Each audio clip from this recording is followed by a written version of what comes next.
Hello welcome students, मैं रविकांत सिंह आप सभी लोगों का अपने यूट्यूब चैनल पे स्वागत करता हूं। तो चलिए बच्चों, हम लोग प्रीवियस क्लास में जो भी क्वाड्रेटिक का ग्राफ पढ़ रहे थे उसी को आगे कंटिन्यू करते हैं और कुछ फंक्शन ग्राफ प्लॉट करते हैं। देखिए कहता है कि यहाँ पे आपको ग्राफ प्लॉट करना है y = x² - 9 का और y = x² + x + x - 2 का। देखो पहले वाले को ग्राफ प्लॉट करते हैं। अब यहाँ से देखा जाए ये तो बहुत इजीली फैक्टराइज हो जा रहा है, इसको हमने फैक्टराइज कर लिया x - 3 × x + 3। इसका मतलब अब इसके रूट्स तो हमको मिल गए। अब यहां से देखा जाए तो सबसे पहले x² का कोफिशिएंट क्या है? पॉजिटिव है। तो अगर हम यहां से कंपेयर कर लें तो a की वैल्यू 1 है, b की वैल्यू 0 है और c की वैल्यू क्या है? -9 है। तो हमने क्या किया, a b और c को कंपेयर कर लिया और यहां से देखा जाए तो रूट्स आपको क्या मिल गए? जो मिल गया उसको लिख लिया जाए। रूट्स मिल गया आपको 3 and -3। और अगर हम वर्टेक्स की बात कर लें तो वर्टेक्स क्या हमने पढ़ा था? -b/2 है तो 0 हो गया और -d/4 है, d हमने निकाल लेते हैं। d = b² - 4ac + 36। तो d हो गया 36, इसका मतलब हो गया 36/4a तो 4, दैट मींस -9। ठीक है, वर्टेक्स मिल गया और d की वैल्यू मिल गई हमको 36 जो ग्रेटर देन 0 है। अब हम सारी चीजें हमारे पास अवेलेबल हो गई। अब हम ग्राफ प्लॉट आसानी से कर सकते हैं। देखिए ये x एक्सिस हो गया, ये y एक्सिस हो गया। सबसे पहले वर्टेक्स को देखा जाए कहां पे है। वर्टेक्स x 0 है, y की वैल्यू -9 है, तो -9 मान लिया यहां कहीं आ रहा है, ये -9 है। तो वर्टेक्स ये होगा जिसका मतलब ग्राफ इधर जैसा होगा उधर ही उतना ही ग्राफ इधर भी होगा। और रूट्स कहां कहां है? 3 है, ये मान लिया 3 है और ये मान लिया -3। ठीक, तो अब हमारे पास सारी चीजें मिल गई और a क्या पॉजिटिव है तो ये बताएगा कि ग्राफ अपवर्ड बनेगा और d पॉजिटिव, इसका मतलब ग्राफ एक्सिस को दो जगह कट करेगा। तो अब हम ग्राफ प्लॉट कर सकते हैं। तो ग्राफ मान लीजिए ऐसा होगा,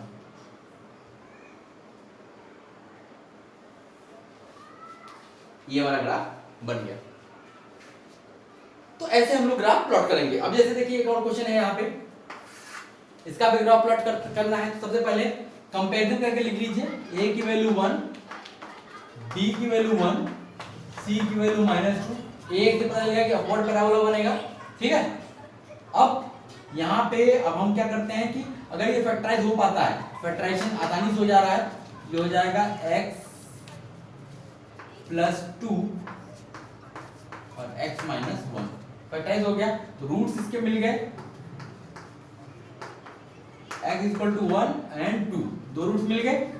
ठीक, अब इसका d निकाल लेते हैं, डिस्क्रिमिनेंट। ये हो जाएगा b², 1 - 4 × 8, दैट मींस 9। ये पॉजिटिव आ गया, इसका मतलब इसका ग्राफ एक्सिस को दो जगह कट करेगा। ठीक है, अब हम वर्टेक्स निकाल लेते हैं। वर्टेक्स हो गया आपका -b/2 है तो -1/2 और -d -9/4, ये हमारा वर्टेक्स मिल गया। अब सारी चीजें हमारे पास अवेलेबल है, तब हम ग्राफ आसानी से प्लॉट कर सकते हैं। फिर से देखा जाए, ये x एक्सिस हो गया, ये y एक्सिस हो गया। अब देखो रूट्स क्या क्या है, सॉरी x = -2 और x = 1। ये देखिए ये 1 हो गया और ये हो गया -2। इसका मतलब है, अब देखो वर्टेक्स जब भी आएगा तो बीचों बीच आना चाहिए। तो -1 और -2 का मिड पॉइंट क्या होगा? -3/2, इधर कहीं आएगा। देखो अब क्या है कि यहां पे दिया है ना -1/2, जैसे x की वैल्यू -1/2 इधर कहीं आ गई 9/4, मान ले यहां पे कहीं आ गया। ये हमारा कौन सा पॉइंट है? -1/2, -9/4, ये हमारा वर्टेक्स हो गया। अब हमें अपवर्ड पैराबोला बनेगा क्योंकि ये पॉजिटिव है, तो पैराबोला बना दीजिए।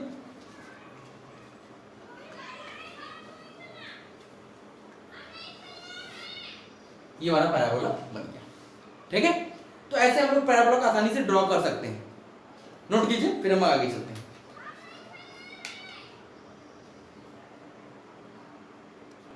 चलिए एक दो ग्राफ और बना लेते हैं ताकि हमारा कॉन्फिडेंस बढ़ जाए। देखो यहाँ पे क्या दिया हुआ है, यहाँ पे दिया हुआ है y equal to 4x minus 7 minus x square. तो यहाँ से आप पहले स्टैंडर्ड फॉर्म में लिख लो, y इज इक्वल टू, चलिए इसको पहले स्टैंडर्ड फॉर्म में लिख लेते हैं। ये क्या हो जाएगा, minus x square plus 4x minus 7। अब आप क्या करिए, इसको कंपेयर कर दीजिए, a की वैल्यू -1, b की वैल्यू 4 एंड c की वैल्यू -7। ये हमको मिल गया। अब हम क्या करते हैं, अब हम इसका d निकाल लेते हैं। d इज इक्वल टू क्या हो गया, b square 16 minus 7 4 28, that means ये हो गया -12। ये क्या आ गया, निगेटिव आ गया। ठीक, अब इसके बाद क्या करते हैं, वर्टेक्स फाइंड कर लेते हैं। वर्टेक्स हमने क्या पढ़ा था, -b/2 है, -b मींस -4 बाई -2 और -d/4 है। -d मतलब minus minus plus 12 by 4a means -4। तो ये आपको मिल जाएगा 2, -3। ये वर्टेक्स मिल गया। अब हम इसी से ग्राफ प्लॉट कर सकते हैं। देखा जाए कैसे प्लॉट कर सकते हैं। देखिए ये हमारा x एक्सिस है, ये y एक्सिस है। अब सबसे पहले क्या काम करते हैं कि a निगेटिव है, इसका मतलब ये बता रहा है कि हमारा पैराबोला क्या होगा, डाउनवर्ड्स होगा। ठीक, अब यहाँ पे d नेगेटिव हो गया, a निगेटिव का मतलब डाउनवर्ड पैराबोला, d नेगेटिव का मतलब हो गया कि पैराबोला x एक्सिस को टच ही नहीं करेगा, वो ऊपर या नीचे रहेगा। अब हम पहले वर्टेक्स को प्लॉट कर लेते हैं। तो वर्टेक्स देखा जाए, x की वैल्यू 2 है, ये 2 हो गया, ये -3, तो ये वर्टेक्स हमारा आ गया 2, -3। अब ये वर्टेक्स जो आया, अब हमारा पैराबोला क्या होगा, अब डाउनवर्ड है, इसका मतलब ये सबसे ऊपर वाला पॉइंट है, तो इसका मतलब हमारा पैराबोला कैसे जाएगा, थोड़ा सा इसको हमें ऊपर बनाना चाहिए था। और यहां देखा जाए c की वैल्यू क्या है, -7, इसका मतलब ये जो y एक्सिस को -7 पे कट करते हुए जाएगा। -7 मान लिया यहां पे है, ठीक है। ये इस टाइप का पैराबोला बनेगा।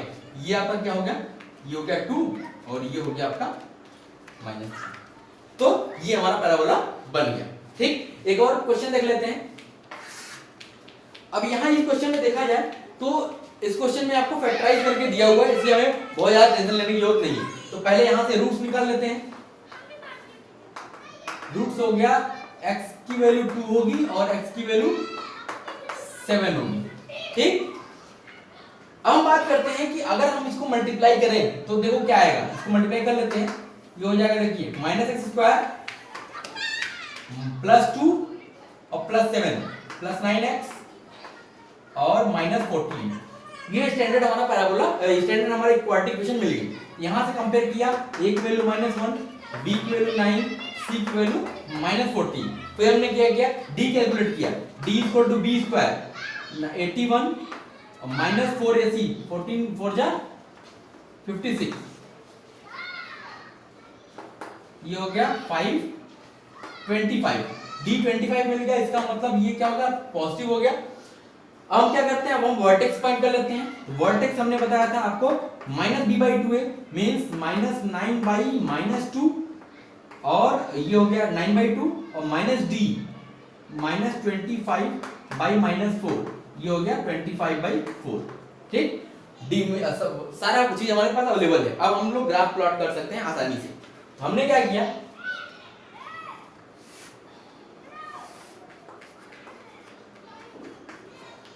देखिएगा, अब हमारा a क्या है, निगेटिव है, इसका मतलब डाउनवर्ड पैराबोला बनेगा। ठीक, d पॉजिटिव आ गया, इसका मतलब x एक्सिस को दो जगह कट करेगा। कहां कट कर रहा है, x = 2 पे और x = 7 पे। यहां कट करते हुए जाएगा, लेकिन वो डाउनवर्ड होगा। अब उसका वर्टेक्स दिखा जाए तो क्योंकि वो पॉजिटिव है, इन दोनों के मिड पॉइंट पे होगा 2 1 3 3/2 का जो लाइन होगा,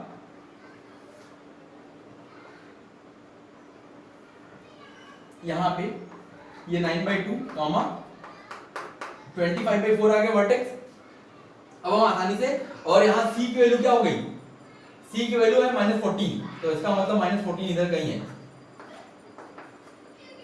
अब हम क्या करते हैं, ग्राफ प्लॉट करते हैं। देखिएगा,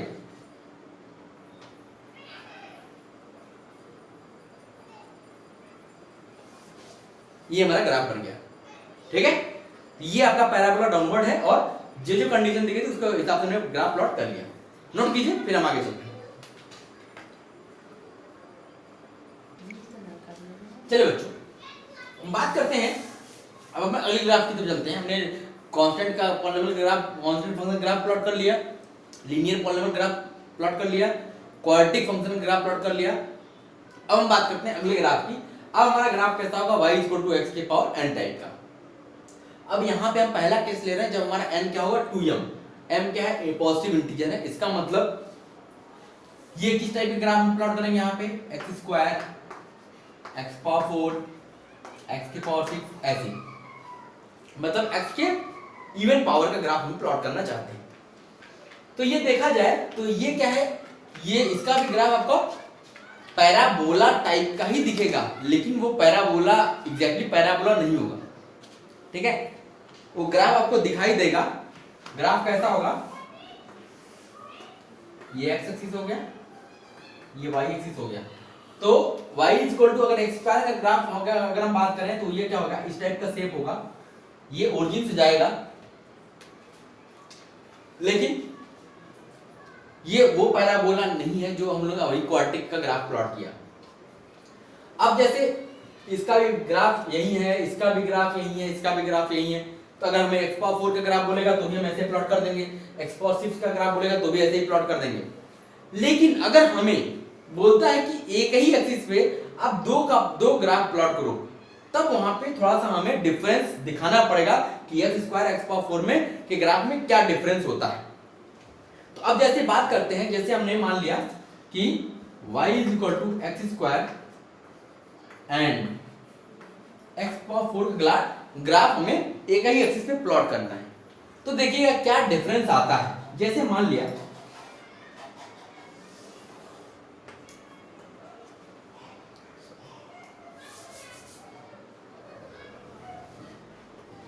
ये x एक्सिस हो गया हमारा, ये y एक्सिस हो गया, ठीक है।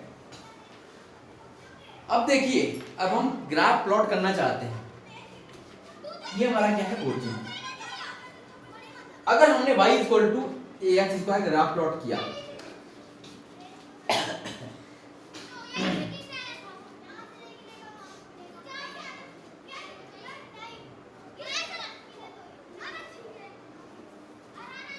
देखिए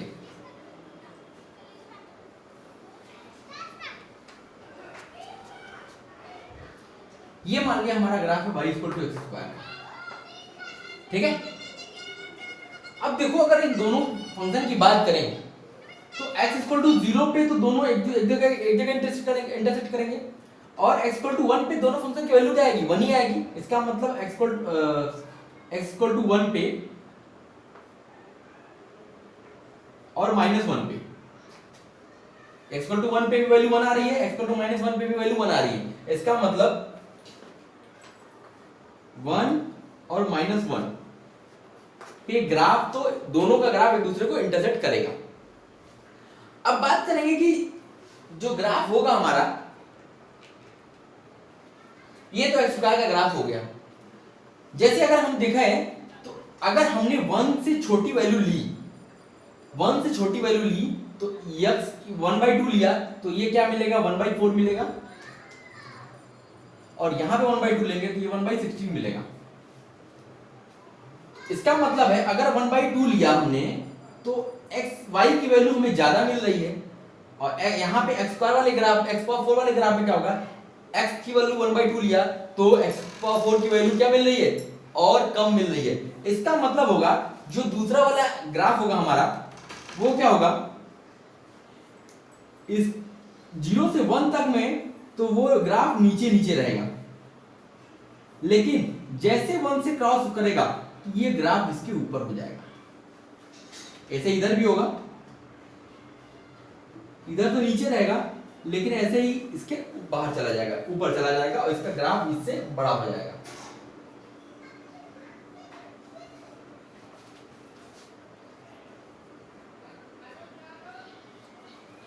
ठीक है, देखिए 1 पे वैल्यू सेम है, -1 पे वैल्यू सेम है। तो अब यहां पे ये जो ग्राफ आया हमारा दूसरा वाला जो रेड कलर से हमने दिया है, ये हमारा y = x⁴ का ग्राफ है। मतलब ये हुआ कि जब हम 0 से लेके 1 तक के बीच में चलेंगे तो हमारा x⁴ का ग्राफ एक्स स्क्वायर के ग्राफ के नीचे रहेगा और 1 से ऊपर जाने पे x के पावर 4 का ग्राफ एक्स स्क्वायर के ग्राफ से आगे हो जाएगा। मतलब अगर यहाँ x की वैल्यू 1 से ज्यादा लो, 2 लोगे तो यहाँ पे 4 मिलेगी, यहाँ लोगे 16 मिलेगी, तो 2 लेने पे इसकी वैल्यू 4 मिलेगी और उसकी वैल्यू 16 मिल जाएगी। तो इसका मतलब 1 से बड़ी वैल्यू लेने पे या -1 से बड़ी वैल्यू, -1 से छोटी वैल्यू लेने पे एक्स स्क्वायर का ग्राफ ऊपर हो जाएगा और 0 1 के बीच में जो ग्राफ होगा एक्स पावर 4 का ग्राफ ऊपर होगा और 0 1 के बीच में एक्स स्क्वायर का ग्राफ ऊपर होगा। ठीक है, तो ये याद रखिएगा। जैसे मैं इसको लिख देता हूं, 1 के आगे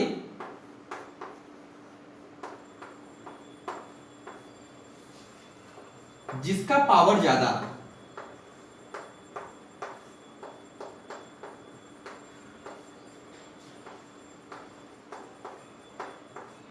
उसका ग्राफ ऊपर और 1 से पहले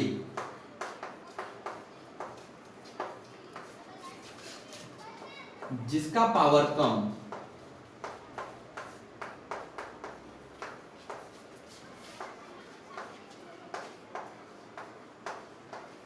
उसका ग्राफ ऊपर।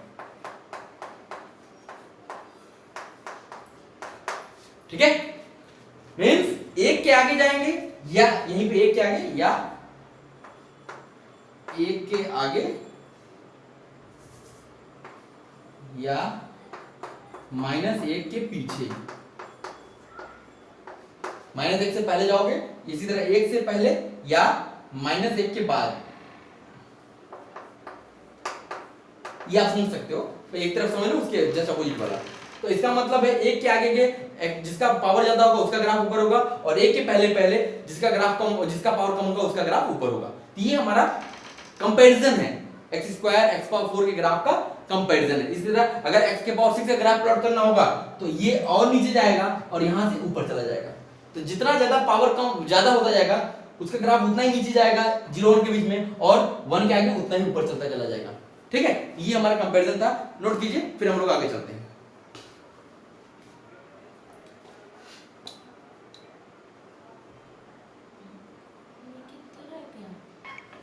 अब देखो, ये जो ग्राफ था इसका हम कुछ चीजें डिस्कस कर लेते हैं। जो भी हम पहले पढ़ चुके हैं वो सारी चीजें इस ग्राफ में देख लेते हैं क्या कैसे होगी। ये x हो गया, ये y हो गया, इसका ग्राफ हमेशा कैसा आएगा, ग्राफ ऐसा आएगा और ये ओरिजिन से पास करेगा। अब यहां से हम लोग सारी चीजें रिप्रेजेंट कर लेते हैं जो जो हम पढ़ चुके हैं। क्या पढ़े थे हमने? ये हमने पढ़ा था डोमेन ऑफ फंक्शन, ठीक, रेंज ऑफ फंक्शन, ठीक, डोमेन पढ़ा, रेंज पढ़ा, फिर रूट्स पढ़ा, ठीक। रूट्स के बाद हम लोगों ने क्या पढ़ा, एसिम्प्टोट्स पढ़ा,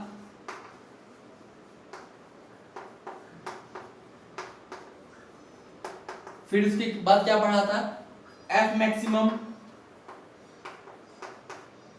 एफ मिनिमम,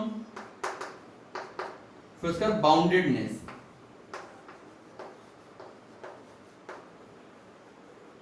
आपको थोड़ा सा रिमाइंड कर रहा हूं ताकि आपको चीजें याद रहें। देखो, अब इसके डोमेन की बात करते हैं तो ये x की वैल्यू कहां से कहां तक ले सकता है। जैसे x की वैल्यू इधर बढ़ते जाएगी तो इसका ग्राफ बढ़ता चला जाएगा, तो कहां तक बढ़ सकते हैं, इनफाइनाइट तक। इधर -इनफाइनाइट तक ग्राफ बढ़ता चला जाएगा। इसका मतलब इसका डोमेन क्या हो गया, -इनफाइनाइट टू इनफाइनाइट, या इसी को हम लोग बोलते हैं पूरा रियल नंबर, ठीक। अब देखो रेंज क्या है, अब ये रेंज मतलब ऊपर ग्राफ इनफाइनाइट तक जा सकता है, कहीं ऊपर लिमिट नहीं है, लेकिन नीचे कहां तक जा सकता है, 0 तक। इसका मतलब रेंज तो हो गया 0 पे क्लोज और इनफाइनाइट तक ऊपर, ये हमारा रेंज हो गया, ठीक है। इसी को हम लोग और क्या लिख सकते हैं, इसी को हम लोग लिखते हैं r plus positive real number union 0, 0 भी इंक्लूड कर दिया तो हमारा ये रेंज हो जाएगा। अब हम रूट्स की बात करते हैं तो ग्राफ एक्सिस को कहां कट कर रहा है, बस एक जगह, x इज इक्वल टू 0। कितने रूट्स आएंगे, अगर नंबर ऑफ रूट्स पूछेगा, नंबर ऑफ रूट्स तो कितना होगा 1, और वो रूट क्या आएगा, x इक्वल टू 0। क्या ये इसके कोई एसिम्प्टोट आएगा, क्या कोई ऐसी हम लाइन खींच सकते हैं जो इसको इनफाइनाइट तक टच करने की कोशिश करे, तो ऐसी कोई लाइन नहीं हो सकती। इसका मतलब इसके एसिम्पटोट्स कोई भी एसिम्पटोट नहीं है। एफ मैक्सिमम, तो फंक्शन की मैक्सिमम वैल्यू क्या निकाल सकते हैं, क्योंकि ऊपर तो लिमिट ही नहीं है, इनफाइनाइट हो जा रहा है, इसका मतलब maximum value does not exist. F minimum की बात करें तो मिनिमम वैल्यू कितनी है, देखिए ये 0, इसका मतलब एफ मिनिमम एग्जिस्ट करता है, वो क्या है 0। अब इसको हम चेक करें कि बाउंडेड है क्या, तो क्या ऐसी दो हॉरिजॉन्टल लाइन ड्रॉ कर सकते हैं जिसमें ग्राफ पूरा बीच में आ जाए, तो ऐसा तो कोई हम लाइन ड्रॉ नहीं कर सकते। तो क्या बाउंडेड है, क्या बाउंडेडनेस क्या होगा, बाउंडेड है, बाउंडेड है नो। क्या अपर बाउंड है, लोअर बाउंड, अपर बाउंडेड है,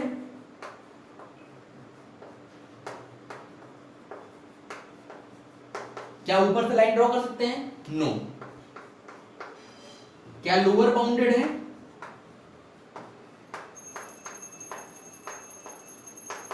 लोअर बाउंडेड है, यस। क्यों, हम एक हॉरिजॉन्टल लाइन ड्रॉ कर सकते हैं, जैसे यहां ड्रॉ कर लिया, यहां ड्रॉ कर लिया, यहां ड्रॉ कर लिया, तो लोअर बाउंडेड है।